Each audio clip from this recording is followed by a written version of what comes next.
Hi guys, this is 7D for extension 1 E12 maths, and let's start with question 1. So these are some of the sample questions that I've selected so that I can help you out with your distance learning. So before you have a watch on this video, make sure you've read enough of the theory part of exercise 7D. So that's you must have done that. Okay.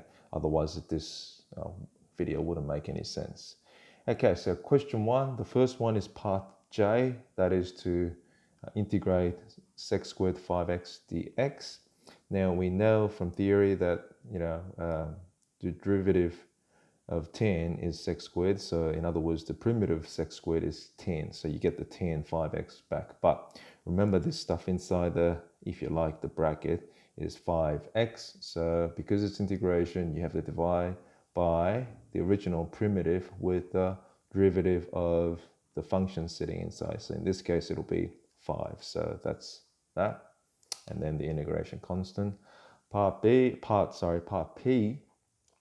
there you've got a quarter in front of sine, so that's like the coefficient of sine function. So this coefficient always survives the integration, so you can pull that out like that, and becomes now the integrand becomes like sine x on 4. And we know that derivative of cosine is negative sine, so therefore the primitive of sine is a negative cosine. So that's what you get that from, and x on 4, and also the derivative of x on 4, that's going to be a quarter. So you have to divide everything by a quarter. So nice thing happens after that is that a quarter there and quarter there cancel, so you get this. Okay. All right. Part R, that is this again, usual. So you can pull the 2 out. So that's that one. And the derivative of sine is cosine. So therefore you get the sine there. And this x on 3, the derivative of that is 1 on 3. So you have to divide by 1 on 3, not multiply by, divide by. So that's that one, which means 2 divided by a third is 6. So that's that. And times sine x on 3 plus c. So that's an easy warm-up questions. And question 6, okay, so it's that one again. The integrand is x squared. So for the primitive of it is going to be 10 of the inside function. That's, you always get back. Okay, get that one back. And also now after that is you divide everything by the derivative of the inside function, which is negative third. So that's where the negative third come from. And therefore when you do all that tidy up business, then you get negative 3, 10, 1 on 1 minus x on 3 plus c. Righto, so the next question that I've selected is question 9. I believe this is from the development part. I'm not too sure, but that you'll see when you get to the questions. Okay, 9 part C. So you've got the integrand to be 1 on u sec squared v plus ux dx, and all the while remembering u, v, all these u's and v's are just random constants.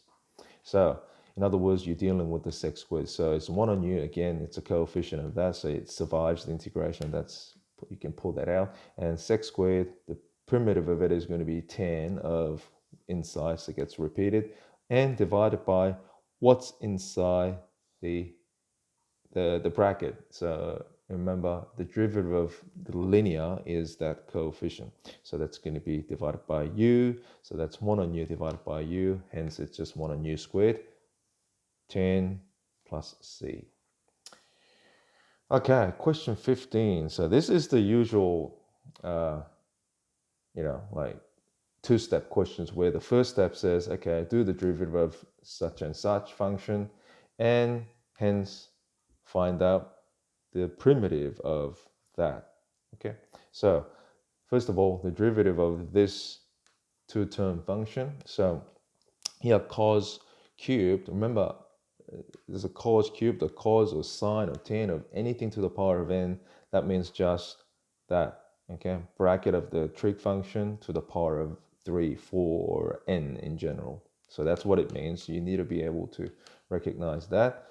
Hence, this is just this is a composite function of exponential or the index exponential function and the cosine. So a third times 3, that becomes the coefficient of the derivative function, and then one less power, so that's that one. But don't forget to differentiate cosine, which is the negative sine x. So that's where that comes from. So that's the derivative of cosine x with respect to x, of course. Okay, so now then the derivative of cosine is negative sine x, but you got negative and negative followed by another negative, so it becomes sine. So when you do a lot of these calculus of trig functions, you get confused, when you're meant to do the derivative and you somehow, your mind sort of, if you lose the track, you just inadvertently integrate it. So then you get,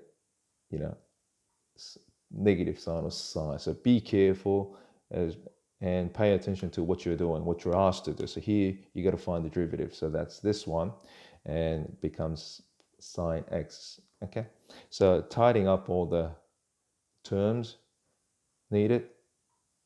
Here you get minus cos squared sine x plus sine x, and noticing that sine x is a common factor, you can take that out like that and becomes this for the next factor. But we know that from this identity that 1 minus cos squared is sine squared, so that's sine cubed x, which is what we needed to prove. So what does that mean? That means the derivative of this weird looking function with respect to x becomes sine cubed x, which means on the flip side, if I integrate this sine cubed with respect to x, I get back to where I started with, which is the function inside the bracket. So that's what I'm going to use for the next step, because you're asked to integrate this as a definite integral. Okay, so then using that result, you get this back. And now it's the matter of substituting those and being able to recall your exact values from the trig functions. So cos pi on 3, that's half, because it's cos 60 if you like. So that's getting cubed. Take away cos pi on 3 again, that's going to be half. And this next term is the evaluation for 0. So cos 0 is 1, so it's third times 1 cubed. Take away cos of 0, which is 1. So if you do all that algebra, again, I didn't have the calculator when I wrote this, so I had to do it manually, then you get that. Okay. All right. Next set of questions is, actually there's only one, which is question 16. So now this is where you have to recognize, as part of the primitive, there is a derivative of a certain factor. So in this case, you have to note that, okay, I can see that sec squared is actually the derivative of 10, okay? And then there's a general remarks that anything to the power of n in the quadratic function is just that, okay? So noticing that, I can rewrite this as this, using it pretty much, you can treat the d dx as if it's a fraction. So if you do the cross multiply, then I get that. Multiply both sides by dx if you want to put it that way. Okay, then you get this.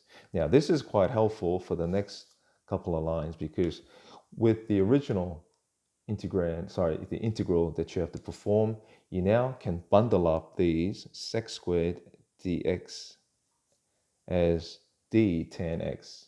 Now I'm going to explain what that means in a minute. So then I can rewrite this as this, and then now you might wonder, what in the world does this mean? So that means, in a simple terms, you integrate this whole thing with respect to tan x rather than x.